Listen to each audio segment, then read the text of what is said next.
You're about to listen to a blast from the past, a rare gem dug up from the Media Mothership archives. This episode goes by the show's launch name, Media Tackle. The original air date is in the show notes, but for now, just sit back and enjoy this vintage treat. Hey, all right, you're listening to Media Tackle with Craig Norris, PhD. PhD. Yes, many years of effort to attain this qualification so I can bring together my academic insights with hopefully topics which cut through into the everyday. And today's topic is going to be about board gaming. We're going into the world not only of what many people will consider board gaming, which is probably Monopoly and Snakes and Ladders, but this new space as someone reasonably new into the environment of the revolution which has happened with board gaming, to include things like everything from I'm going to throw a couple of terms out, Ameritrash to Eurogaming. All right, and I'll leave those terms up there because I have invited onto my show two experts, two lifelong board game devotees. Sorry, I'm building them up, possibly a bit too much, but hopefully not. No, that is way too much. That is a bold-faced lie. Two previous guests, actually, for the show, Peter and Travis. Travis and Peter, thank you very much for coming along. And we had you on before as unpacking the publishing success of the fantastic Shirtaloon, He Who Fights Monsters, now best-selling author on Amazon Kindle. Yeah. Yep. And we might revisit that in the future. But again, one of the things I love about the success this has afforded you is that it's given you discretionary income. Yes. to dive into this world of board gaming. It's only a few months ago that I reconnected with Travis and was amazed at the enormous library of board games he has. So I thought nothing better than to share with the fellow residents of Hobart and around the world board gaming as it exists today. Because as someone that only grew up on your basic family board games, your Monopolies, your Snakes and Ladders, Cluedos, I was truly amazed at what board gaming is today. So before I describe my limited knowledge, Travis and Peter, maybe you could describe your background with board gaming. How's board gaming lived in your life? Okay. I've always been fascinated with board games since I was a kid, but I was not in a great sort of board gaming environment. There was lots of Monopoly where half the rules were missing and the other half were made up, that sort of thing. So that never really worked out, and that sort of drifted away from me until I was much older. I played sort of some Magic the Gathering back in the 90s, got into that a bit. But then, 5, 6, 7 years ago, a friend of ours sort of discovered the Will Wheaton tabletop web series, which got a lot of people into gaming, and he wanted to try that out. So we got a few games, and we sort of dabbled with some of the classic gateway games, which is sort of the entry level to hobby gaming versus your mass market games like Monopoly. Like Settlers of Catan is a very famous one that people may have heard of. Small World, we might talk about a bit, but and then once I actually got my hands on some income when my writing career took off, I got a bit excessive. Amassed all the games. I don't have all the games. You have all the games. There are many people with more games than me. Can we let's just put a rough number on it. I mean, I think it's over 100 now. It's over 100 on my shelf of shame, which is the games that I haven't gotten to the table yet because I'm very busy. But my total is somewhere over 200. I said okay, then no, that's not all the games. No, it's not. I don't want to play the rest. That's enough. Yeah, you bought shelves specifically for board games. Then you bought more shelves that were designed to hold board games to put the board games in. Then we went and we bought 2 more shelves specifically designed for board games. It's enough. And yeah, so look, it just amazes me the space of board gaming today. As I mentioned, there's, of course, well, maybe it's these two terms, like Ameritrash which would include everything like Monopoly, to, very successful games today. Not really so much. Monopoly and anything you can buy in like a Target. Is Ameritrash? No, it more falls into the category of these are all very fluid terms, but I'd consider them more like your mass market games. So if we're talking about sort of two different divisions here. So mass market games are the kind of things you can buy in a Target. They may well have the rules printed on the inside of the lid. They're very accessible. They're great for families. And some of them are great. Some of them have, let's call them, less than ideal design parameters. Like lucky dice rolls continually. Yeah, there's lots of luck, that sort of thing. And they take too long. There's player elimination, so people get booted out of the game and they're sitting waiting for half an hour for the next game, that sort of thing. And compared to the mass market games, you've got hobby games. Generally, you'll need to buy them in a specialty store or online. Kickstarter, right? I mean, there's a whole phenomena of Kickstarter. Yeah. And for those that don't know, Kickstarter is a kind of crowd-subsidized form of doing things where someone might get a project up and ask for people to back them. And in board gaming, that has become a really prominent way of distributing and creating hype around games. Yeah, at this point, it's actually less common for some sort of independent creator trying to get their game funded and so they can make it, which was sort of the original intent of Kickstarter. Nowadays, it's much more common for basically larger game companies to essentially use Kickstarter like a pre-order system. But one of the things that allows is you can have deluxeified board games where you can have your basic version that you'd buy in a game shop, but then you can have the fancy bits. Instead of cardboard coins, you've got metal coins. Instead of little tokens or standees, you've got a giant plastic miniature. It is truly bizarre, the amount of joy and just how much easier and nicer the game is to play when you go from these little cardboard things to just some plastic and wood things. You think it should make no difference. They're just little tokens, but just handling them, the niceness of which, even the sound, it's like poker chips for things when you throw them on. Just, it truly does make the game experience better. I know why people do it. It is not a waste if you want like that experience. Yeah, it's like going to a movie and coming away with a discussion about how nice the popcorn was rather than the movie. It truly is the difference between going to like the bargain basement cinema or going to gold class, depending on how far you go. I mean, there's a reason you go to IMAX. It is a better experience with nicer seats. And you can sit anywhere and watch a movie, but it is better to sit in a nice seat and watch a nice movie. Watch a big movie. There are some significant problems with that model, though. The most prominent being the price factor, in that you can spend a vast quantity of money on these upgraded Kickstarter games. And quite often, like if these games are going to retail, if you're at all concerned about money, then you're generally better waiting for them to come out in shops. But some of them don't, and generally they're full of Kickstarter exclusives to incentivize people jumping on board, as well as, all the fancy, bits and bobs. And as with anything, once you get differentiated levels, you get snobs. So if you're going into the differentiated gaming and the learning to game, the people that you interact with who have the better versions of it, I suppose it can be a bit like wine snobs. You don't get them everywhere. They're exactly the same number of mixes anywhere else. I don't see that being a huge problem. I think it's a pretty friendly hobby because people are quite, always looking to welcome new people. Happily, it is a very interactive and social hobby. So the more social and interactive you are, the better your experience will be. And I think that sets us up very nicely to the topic I want to kind of tackle head on, which is, it's not really a myth, but it's the idea that board games are all about just having fun, and we should just have fun, and, it's not about winning or losing.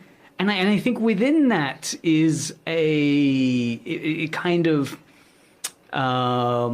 misses one of the really surprising phenomena of playing board games, which is the kind of emotional humanity of it. That you realize, while there's a magic circle we're all part of, where the rules of the board game are kind of making sense, and we don't need to be the people we are outside. Like in this game, I'm playing as a kind of a cowboy or something, but nevertheless, there is this desire that I find picks up halfway through a game or at the end of the game, where you realize you've lost. And it's suddenly this emotion wells up that you remember from maybe playing sport, and like, I really wanted to win. I didn't know I wanted to win that badly, but I really do. And as someone that's been playing with you guys, who have quite a nice history in gaming, it is interesting to think of, okay, how can I win the next board game? Well, to go back right to the start, my gaming history is different because I have brothers I played with. And so we started getting into things like the true tabletop gaming, like Warhammer 40,000 and various games. One of the first games, tabletop games that I ever bought was something called Hero Quest, going way back. And so in that, one person controls all the bad guys and the other two control the good guys. Like in my case, my two brothers control the good guys as they sort of compete against each other. So it was a cooperative experience. And then we'd go on to other games where it was competitive experience, where two armies would fight and things. And you talk about the emotions. Yeah, the emotions well up. It's like, I really want to win. It's like, he's my brother, and you fight with your brothers all the time. It's a common, that's out there in the zeitgeist of the world. You fight with your brothers. And this way you can do it specifically. Your mum doesn't yell at you if you're talking about, I'm going to kill all your units, because it's just a game, Mum. That's what I got to do. Oh, okay, carry on. Yes, you're dead. You're all dead. The emotions really go up there. So I approached it from that. I knew that was going in, and then to the experience of all the truly balanced, truly thought about games that Travis bought allowed some truly memorable experiences as friends. And you talked about that emotion. There used to be 3 of us playing, and it would be a case of, you talked about the guy who's going to lose.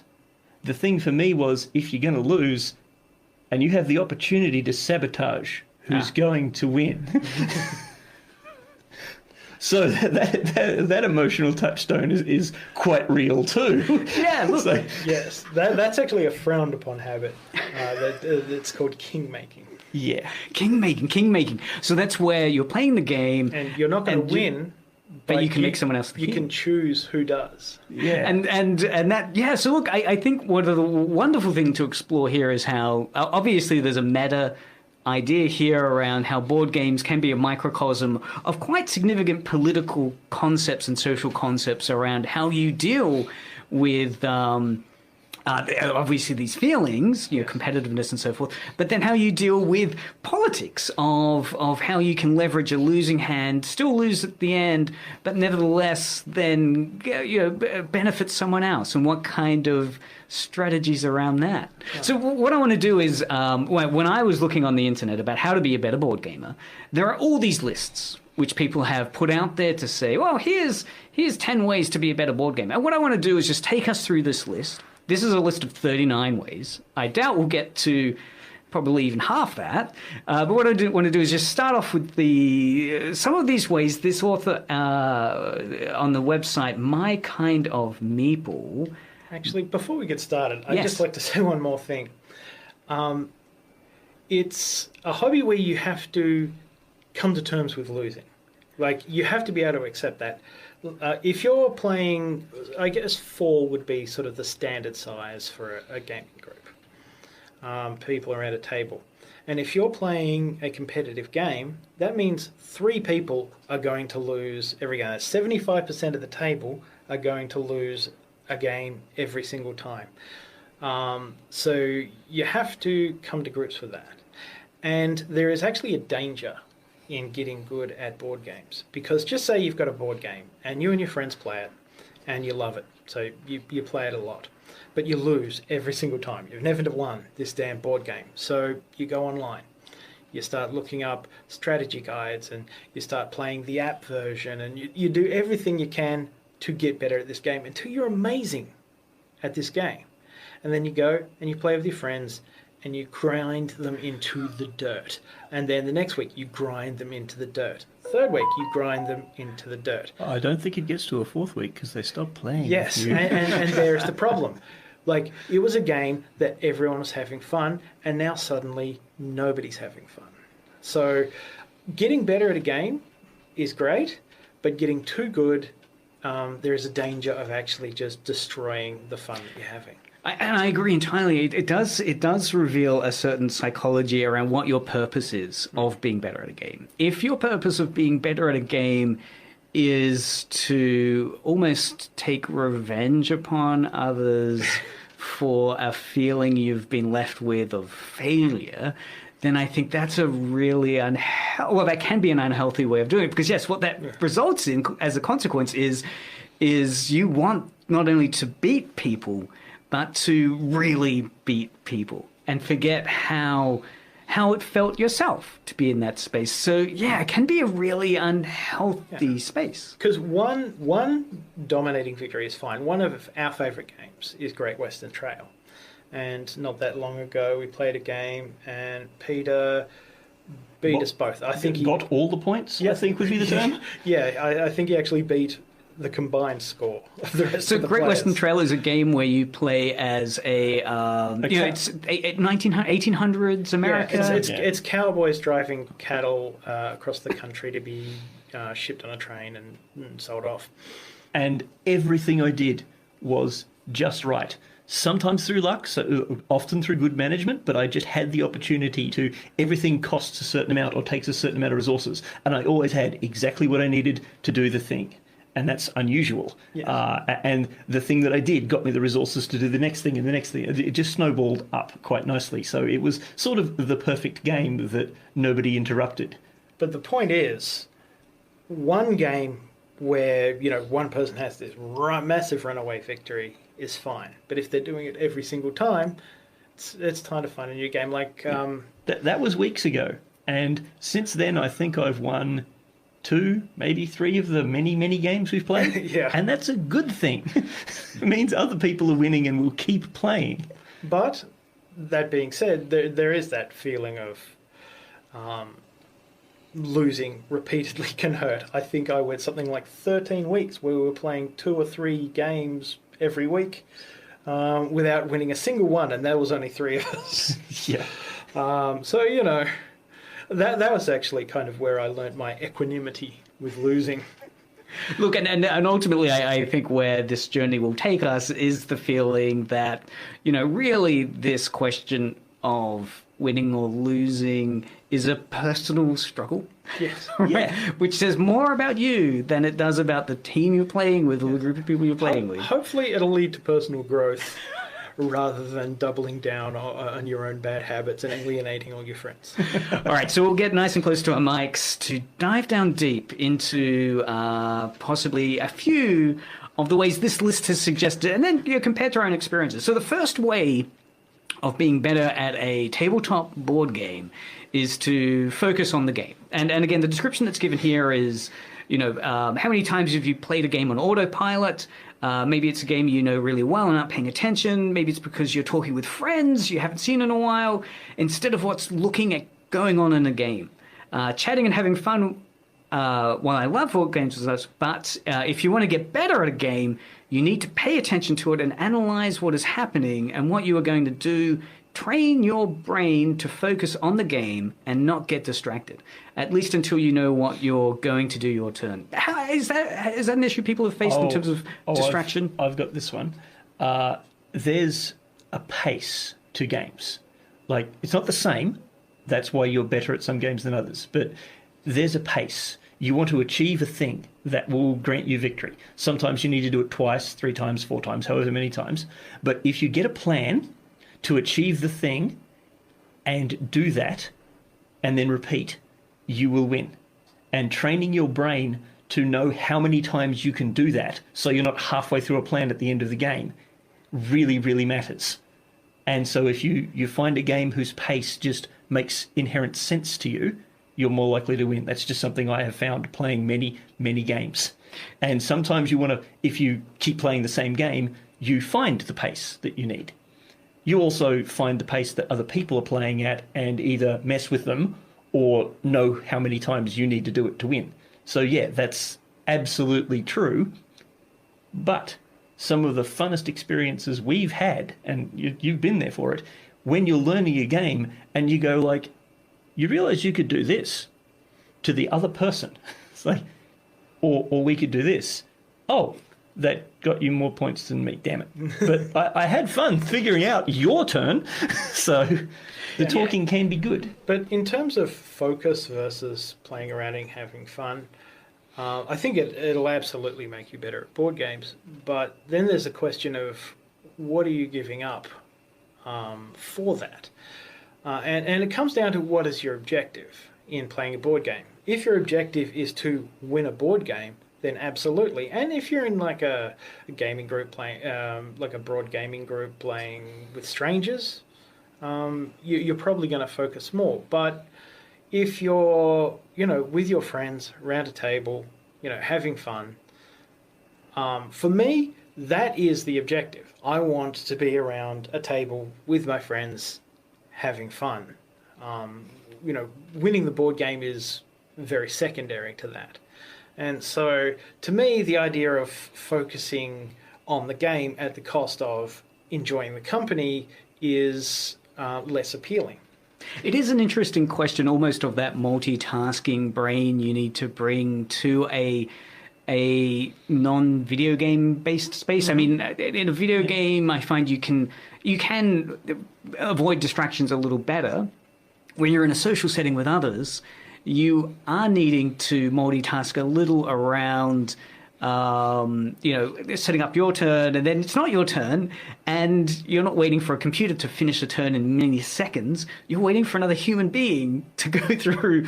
It could be their procrastination, but some turns can take a long time, and all of a sudden you forget you're playing a game, and you slip into a social discourse, and then it comes back around to your turn, and it feels like an hour or two has passed. It's only probably been less, but nevertheless, oh, that's right, I'm playing a game. And it is interesting that social milieu that you can get into. Speaking of video games, there's a lot of video game adaptations of the more popular board games. And having played some of them, I can tell you that is entirely true, because when you're sitting alone at your computer, even if you're connected up through Discord or whatever voice chat, when we play the games on computer, we tend to just be quiet and have our turn. Maybe we'll alt-tab and do something else, and that's what will distract us. But you won't talk, you won't have the social experience. You'll play the game. And yes, that's lesser. We still arrive, despite the fact we could just stay at home where all our stuff is and play computer games play the board games on computer. We don't, because the experience is so much better sitting around a table with friends. Look, and for me, that's one of the really fascinating concepts to challenge a big theory in gaming, which is the magic circle. That, when you're engaging in a board game or a video game, you're basically obeying the rules that are there in that game, and you escape or leave behind the salary person you were, the job person you were, and you become, the soccer player on the soccer field. You become the cowboy herding his cows, but not 100%. You're still that person, and that comes about through the discussions, right? You'll be playing the game, and then it will remind you of some TV show you've seen, and all of a sudden you've gone 5 minutes into a TV show and derailed part of a game that's come from the game. But that magic circle idea isn't 100%, right? It's not. It's this weird hybrid person you become in that space. Part of it is, yes, we're all in this game playing by those rules, but I'm also going to bring in my real life into it. Yeah, but I think group dynamics plays a huge role. Like, who you're playing with will really matter. Like, you're going to have more focus on the game if you're playing with strangers at a game night versus friends. And even within a group of friends, you're going to have some people who are much more interested in, focusing on the game and drilling down and not taking too long. And then you'll have other groups, and I think ours falls quite firmly into this group, which is where it is a more social experience. And, we will, pause and have a conversation for 10 minutes because we're just having a good time. Yes, if you've ever wondered why our other flatmate doesn't join us in games, it's because he's the person who wants to win, Yes. regardless of anything else, ever. To the point of I'm not sure we should have sharp objects around the table when he plays, just in case he figures that's the option he needs to go with to win. Well, perfect segue, because the second point is play to win, not for fun. And the explanation is, this sounds pretty obvious, but there are plenty of times I've played for fun, not to win. When you play to win, every turn you take is focused on getting closer to winning every single turn. By playing to win, you don't need to turn into an alpha gamer and dominate the group. You can play to win and not be a jerk. So, can you play to win but not be a jerk? Yes. Yeah, absolutely. Yeah. Although, if you want to truly find out who you are, be explaining a game to somebody that you know and have, like, the best card or the best token or the best thing come out. And it's best for them and it's best for you, and it's their turn first. Do you tell them that they need to take that because it's best, or do you shut up and take it yourself? Now, there's a moral quandary that gets you.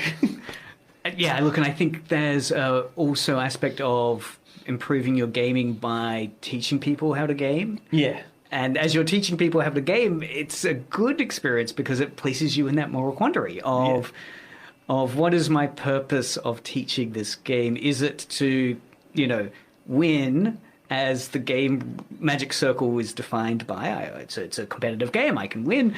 Or is it to share something you like with someone else and keep doing it with them? Because if you're teaching someone a game, you shouldn't be playing to win. You should be playing to maximize the fun that everyone is having, as well as make sure they understand the game fully. In fact, it's interesting. There are some games I've watched on YouTube explanations of. Root actually was one where it's an asymmetrical game, which means each team has different strengths and weaknesses and abilities to the other team, and you're almost learning 4 different games. Something very different like Root essentially has a different rule set for each player, which can make it a little hard to teach. Yeah, which meant on YouTube, the guy was saying, normally I'll play the game with the people I'm teaching, but with a game like Root, I won't play the game, and I'll just be almost a referee, judge, instructor, looking at everyone's cards and helping each player out. Which is, this dilemma, because if you're playing the game, an asymmetrical game in particular, it can mean that you're not able to help that other person because your rule set won't map over easily onto their rule sets. The third point, and if you're playing to win, well, I suppose it like most in life comes down to your reaction to it. They say that the only thing worse than a sore loser is a sore winner, and so there you go. Were you nice about your victory and the things you do, or were you terrible? And obviously your friends' interactions come into this. If people watched from the outside of friends' interactions, they would be thoroughly convinced that, we hate each other at some points because we say terrible things to each other, completely out of the realm of proportion. It's like, you got my token.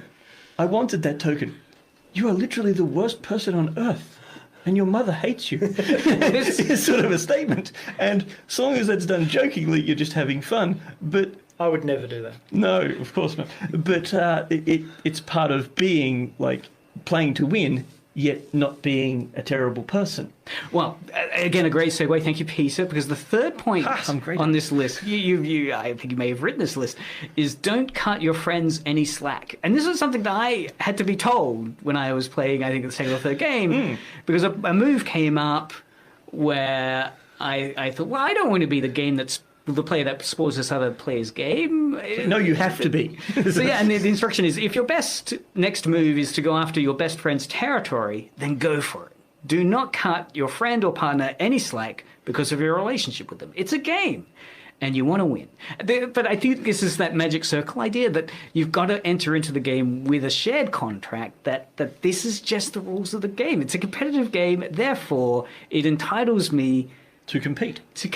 Also, if you're not doing what the premise of the game is, then it might feel like a cruelty, But to actually not do it in a way is a cruelty. It's like, when your dad lets you win at something.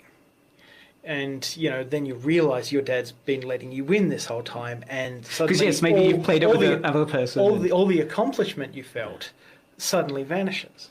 And also, one of the things that I have found playing with you guys is that sometimes the ecology and careful beta testing of a game has been so finely tuned that if one player isn't playing up to the expectations, that's not kind of like an uber gamer, but just not playing in terms of what the mechanics needs that player to do, it throws out of whack the whole system of the game. Suddenly the player after them is benefiting, and hobby gaming is very, like you say, very finely tuned. That's a great term for it. They play test the hell out of it to make sure that so if the game says it's meant to take, the book will say, oh, this game generally takes 12 to 15 turns. It really means it. So if you do something and you keep not doing the right thing in turn 3 and 4, that suddenly affects turn 10. And you don't know that, but they did, designing it. So, yeah. I remember playing a game of Azul, which it seems like a very simple game in terms of Azul is basically a color tile collecting game. It's not requiring any... a bit of maths crunching, but not too much. And it does have this feeling like, okay, you can pick it up really quickly. But I remember... kind of reluctantly picking up one color or not getting the mechanic that, if you keep allowing, if you're playing risk averse, right? If you're just not wanting to take risks and just play it really carefully each time, then the player next to you will benefit from that risk averseness. And the other players it'll be to their detriment. Yeah. Severely to their detriment. So you're talking about kingmaker. You were sort of being, we were talking about kingmaking. You were sort of being a kingmaker without doing that, just by accident. And here we have, again, a great segue for the fourth point, which is know how you can win, right? If you're playing a game, and again, it says here, games have multiple ways you can win. Be clear on all of them. Then figure out the steps you need to take to get the long-term game goals. These steps can include short-term games, and so forth. But that idea of sometimes you'll get the rules of a game, and there'll be a learning curve, and you'll forget the win mechanic. And certainly there's been games where someone will just say, okay, so looks like going by their game, we've only got one round left. And so, well, what? One round left? That can't be right. Yeah. I've got at least 10 more turns. I talked about pace of a game earlier. Like one of my first points was to learn the pace of the game. And yeah, that's the same thing. We were playing Scythe. And inside one of the very, very many rules is the end of the game is when you get 6 stars down. And I was on my way to get the 5th, and I saw you had 2. I'm like, okay, got time. And then the next turn came round, and you did something I didn't know about because I hadn't played the Scythe. And you put 2 down in one turn, and I'm like, well, that's it for me then. I was working on number 5, you got number 6, that's it. And yeah, so... learn the pace, know the pace of the game, know the victory conditions. Very important. Yeah, and there are a lot of games that are very complex, especially when you get into the sort of heavy economic simulaty kind of Euro ones. But there are some, like I believe we've told you at least once or twice when we're teaching you a new game that you're not going to win the first game. It's because it'll be a game where you just need to play it multiple times to sort of get your head around all of the potential ways to get points or meet win conditions, whatever it might be. Yeah, look, and certainly I found that with Terraforming Mars, and that was a game in particular you kind of help calibrate a new player's introduction to it, just in terms of saying, don't even think to win, because, again, knowing what those win conditions are on the way to get to them. And once again, the whole don't play the first game to win, play it to teach, because... frequently the new player won't know and you will, so it's like, oh, by the way, do you keep quiet and just crush, or do you go, by the way, you've only got about 4 turns to do stuff, so don't be planning a long game here, this is going to end soon. Yeah, and teaching a game can be great in terms of getting a chance to maybe explore playing a game in a way that you haven't done before. Like, you play a game and you do play to win, and you figured out what the best strategies are. So when you're teaching, it might be a good time to employ maybe a less optimal strategy and see what you can do with it. and that will in turn increase your understanding of the game. Yeah. Oh, yeah. And this, jumping forward a bit, I want to go to point 7, which is watch the other players, especially the best player, right? and it's interesting. So it goes, pay attention to what everyone's doing. There are 2 main reasons for watching other players, right? The first one is, your position in the game. So again, I guess that idea of, when an end game is coming because you're paying attention to everyone else's position. And the second one is you can learn from them. How does that mechanic... I find there's 2 distinct phases, well, 3 or 4, but the first 2 distinct phases in learning a board game is learning yourself, like what you can do, and then learning what the other person has to do and whether you can stop it. We play, Travis mentioned ages ago, a game called Small World, which is by far and away the game we've played the most. And before he got a collection of hundreds of board games we were slowly getting through. And so we played that a lot. And we went from what's the best turn we can do right now to get points to what's the best turn in terms of getting me points and denying them points. Because if you get 10 and they get 11, you're still behind. If you get 9 but you deny them 5, you're way better off. And for me, that's a fascinating strategy in terms of seeing in a couple of games where, again, thinking of Roots, there's a point tracker. And if you play really well at the start of the game, you're in a bad spot in a way, because then the other players see that, okay, one guy's gone really out ahead already. Yeah. We need to bring him back. We need to kind of spoil his game. Yeah. And so it is that kind of human psychology thing. You want to time your win at a point which is kind of under the radar, so you're not going to get ganged up on by the other players. Oh, that's absolutely a thing, to the point where we change the way we play depending on how many people. When there was just the 3 of us, it would be like, oh, there's a thing where we can not just compete but conflict. I won't start my conflict with him because then he'll conflict onto me. And that'll put, so everybody would delay the fight until they're like, I've got to be fighting now, but that's okay because I can win in 1 round, sort of thing. And then the next game, it'd be like, he delayed until he won in 1 round. Let's fight on him now. Look, that mechanic's so interesting because it is, again, it was one that really fascinated me only because of looking at a lot of the YouTube reviews of it.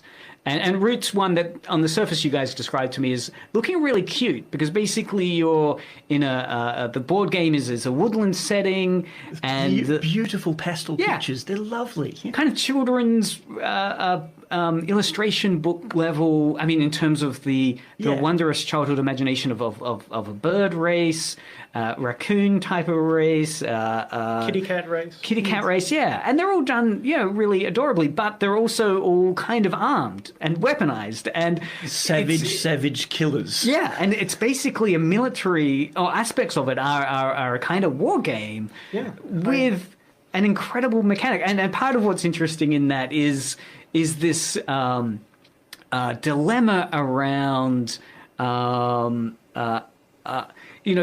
people reviewing it and saying, there's that ganging up dynamic within it, where everyone's really enjoying the game, they're all wanting to compete, and sometimes you can be left really unsatisfied because you've all put in a huge effort and you've all been looking at each other's turns, and then suddenly the end game happens and it feels like, that mapped out in a way which I wasn't expecting, or it's because of a weakness that came up from one person that rippled through the rest of the game. Yes. On the other hand, just to monopolise this, we've played other games. One that we've played called Foothills, I think it is, which is an advanced game. By no means the most advanced game we could play, but it's an advanced one. And being able to see the end coming and knowing you're going to lose like 7 or 8 or 9 turns in advance isn't much better than somebody pulling out a card you didn't expect and losing in 1 turn. So you talk about psychology, that's a great one, where it requires, some games require a lot of planning. I'm just saying, if you've got 8 turns left, you could probably do something. I'm just saying. Yeah.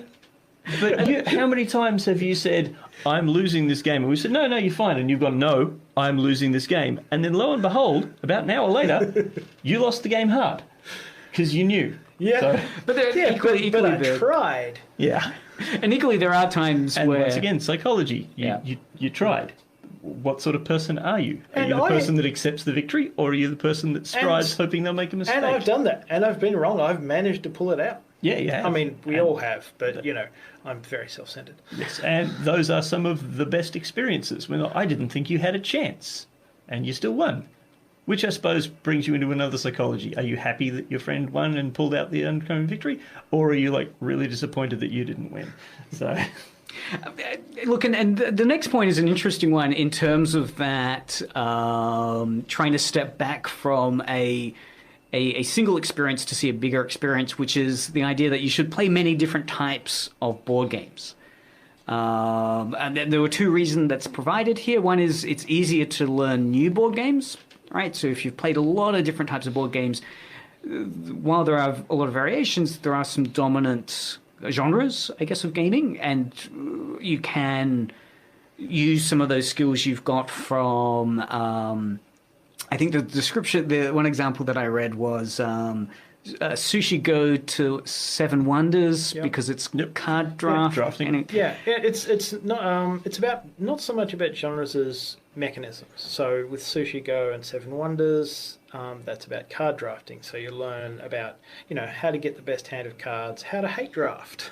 What is hate drafting? Hate drafting is when you okay, well, let's explain drafting first. Drafting is where everyone gets a set of cards, and they'll pick one or two, and then they'll pass the rest onto the person to their left or right. And then you'll go around the table until everyone has basically picked a selection from the hands passing around. And if you know what the person you're about to pass cards to wants, then you can go, that card would be amazing for them, doesn't help me, but I'm going to take it. That's hate drafting. Yeah, someone's like collecting all the green cards, and you go, oh, okay, so I've just been passed a green card here. I don't need a green card, but I know the next player does. I'll keep that one and just discard it. Especially if you're after red and the rest of your hand doesn't have any red, and you're like, well, what do I take? It's a waste taking anything. There's no red. Oh, but the green. And you got to keep a blank face. Yeah, of course.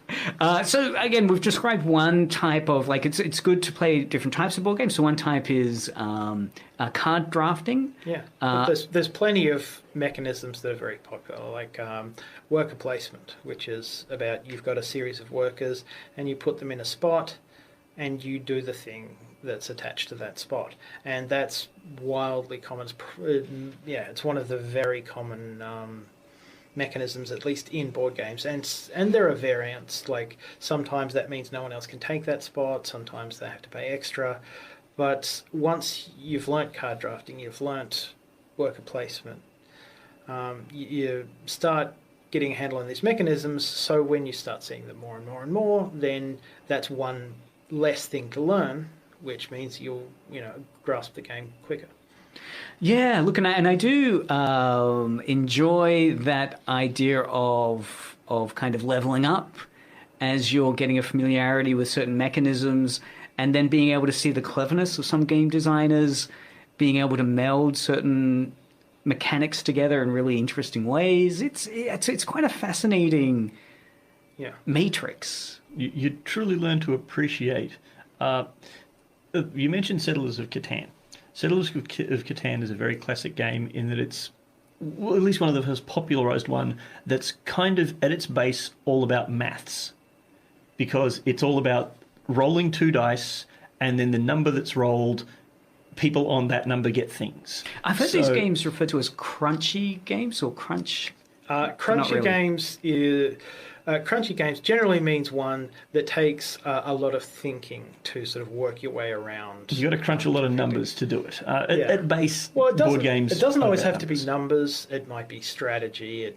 But generally, crunchy games are ones that require a lot of thinking. But maths is quite often heavy because they're generally referring to the sort of economic simulator heavy Euro games. Like the Suburbia game to a degree? That was about money more than anything Yeah. else. No, think Concordia that we played. Right. 5 different resources. You have to have a specific mix of each one to do each thing you want. So when you get the opportunity to get that resource, how many do you need? And the Concordia... one that you need to do the next thing? Or 3 because you've got a few things down the road that you need. And this is a great game. You're playing in ancient Rome, in part of the trade empire. Yeah. So you're a trader, and you're collecting and focusing on like silk and wine and grapes. Yeah. So again, it's I love describing some of the game stories of like, yeah, and in this game you play as a monarch butterfly going from Mexico to Canada. Yeah. And what mechanic is that game? Is that an engine build? No, that's I'm not even sure, because that's Mariposas you're talking about. Mariposas, yes. I guess that's a hand management game. Yeah. Because also it's all strategy. It's all about the cards you've got and using them effectively. So yeah, there's this... But not every game falls into like neat categorization of patterns. I mean, you will start learning all the terminology once you start getting lots and lots of games. You know, so you start talking about hand management, action points, deck building, all of that stuff. And you don't need to know the terms, but there is a lot of jargon that can come along with it. Well, it's a hobby. FPSs and RPGs Yeah. and MMOs are all computer game terms. If you don't play them, they mean nothing to you. But if you do play them, you know exactly what you're talking about, just with a few letters. Talking of interesting mechanics, the next one is one that I've been really interested in terms of being surprised by this mechanic, which is on point 11, they say play an asymmetrical game in the minority role. And they define this idea of the minority role as in games like Mysterium and Never Alone, have the role of the one person that takes on the ghost or the planet respectively, and take that role for yourself. A key part of that role is to analyze the turns of the other players to either help or hinder them. It's a fantastic way to make you better at those games and sharpen your ability to analyze other players. I've never taken on that role. It always strikes me as an intimidating one, like in Mysterium, to play as the ghost. I mean, what's the plot of Mysterium? Okay, so the idea in Mysterium is that one person plays a ghost Of a murder victim. and a bunch of psychics have shown up, and that's all the other players, and you're trying to communicate to the psychics Through visions. who has murdered you, so they can figure it out.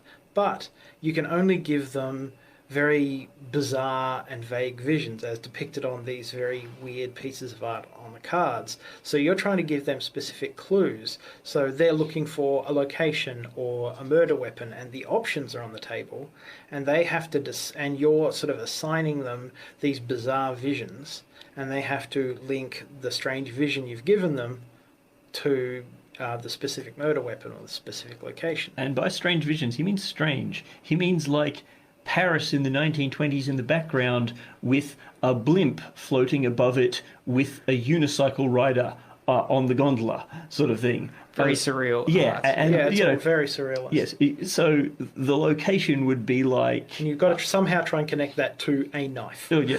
No, for that one I was thinking that you were hung. And so you're like, oh, I'll use this card because there's a lot of ropes on that gondola and sort of thing. And so that's the bizarreness. It's not like, hey, I have a vision of a knife that's dripping blood. Here you go. No, that would be simple. I would point out that everyone I know is a terrible ghost.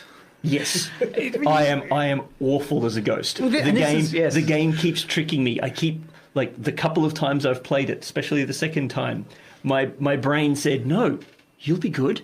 Play it again. You'll enjoy the role this time. The cards will be nice. The players will understand what you're trying to tell them. No. It's a trap. Because I guess the challenge of a game like that and taking on that role is you're working with the players, but you're also trying. It requires a lot of care to understand what a play is going through and put yourself in their shoes. Is Dracula like this? The Fury of Dracula game? Yeah, in a way? it's a similar kind of thing, except whereas Mysterium is everyone working together, Fury of Dracula is a all versus one game. So one person is playing Dracula, and everyone else is trying to hunt down Dracula. So there's still a similar thing where you're trying to see through what they're going to do and how they're going to do it. And then you choose accordingly. And if they make all insane choices that make no sense, hypothetically, then, you know, your choices will accordingly be wrong. Yeah, and so once again, you get to the thing this list is talking about, knowing the other players and knowing what are the other players' options in the game, and what are their options because you know them as a person. Are they aggressive? Are they passive? Will they, for example, say, well, we have train tickets and can get anywhere. Let's just sit here in Paris like insane people and have a coffee. I do like that. Look, and the minority, but the minority role is interesting because sometimes it's not one you choose. It's in a game like a Bang. Is it Bang? The Dice game, yeah. Right, Bang the Dice game, where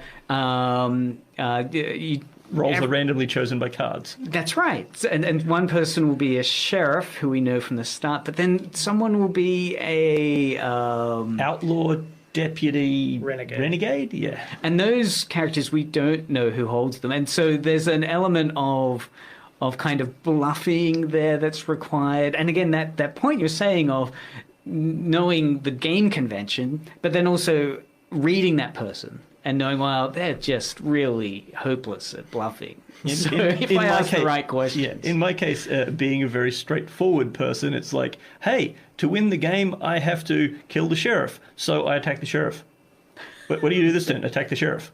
Okay, what do you do this turn? Attack the sheriff. I was like, would it be possible that you're the guy that needs to kill the sheriff? No. No, I'm not. But a more difficult game I found was the Hong Kong Detective. Deception Murder in Hong Kong. Which was fantastic in terms of thinking I had a good strategy as the murderer, and then everyone being wrong. very clear that I was the murderer. Like I thought I played the first game this way as a police officer, so I played exactly the same, but slightly dialed up to 11 or 12. I'm thinking of a Shakespeare quote here. Methinks he protesteth too much. It's like, no, I'm innocent. Yes, when you leap up and you start marching around the board, pointing out to everyone else, and like, oh, it could be that, could be that, could be that, could be that. Mine, no. Yeah, I mean, yes.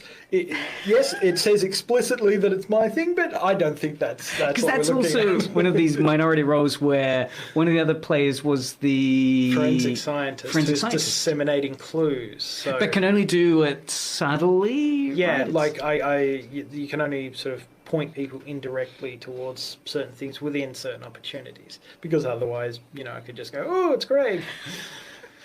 Although I do remember, I know in that game I made a mistake in the magics, in kind of the limitations of the physicality. That you tried to convince us that a plastic bag could make somebody bleed as opposed to a knife. I think you were pushing things uphill there.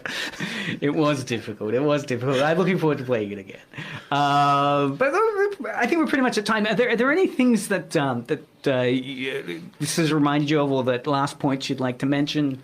I think we were discussing this at the start. The ultimate thing you can do to be better at board gaming is practice something called compersion, which is like compassion, only instead of feeling another person's pain, you feel another person's joy.